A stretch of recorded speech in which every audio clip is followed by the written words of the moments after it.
Washington Commanders owner Daniel Snyder launched a shadow investigation to ultimately detract from another internal investigation into the team's reported toxic workplace, according to findings by the U.S. House Committee on Oversight and Reform. In a memo shared by Representative Caroline Maloney, DNY, the committee said that Snyder built a dossier meant to discredit those who had come forward with allegations of harassment in the Commanders organization.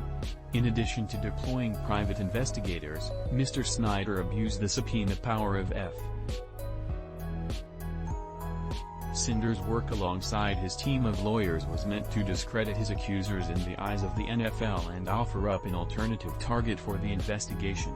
The initial findings of the committee were released Wednesday ahead of a hearing about the football team's workplace during which NFL comment.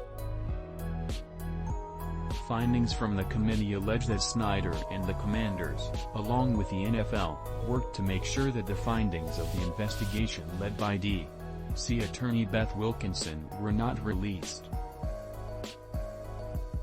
Goodell said in his testimony that the NFL had not received a written copy of Wilkinson's report, but, according to the committee investigation, the league was briefed on the Wilkinson investigation's findings 16 times, including at least 2 personal briefings for NFL Commissioner Roger Goodell and F.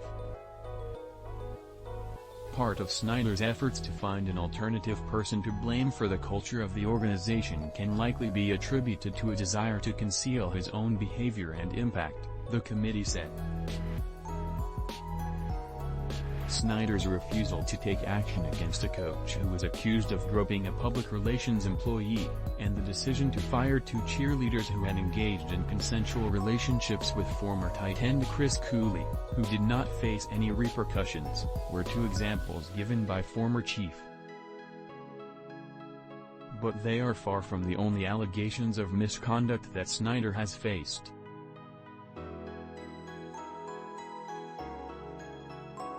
In February, former cheerleader and marketing manager Tiffany Johnston said during a roundtable focused on toxic workplace culture that during a work dinner Snyder had placed his hand on her thigh underneath a table.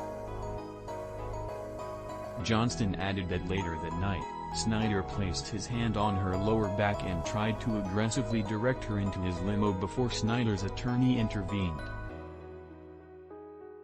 Johnston said that at the time of the incident a senior co-worker told her not to report it.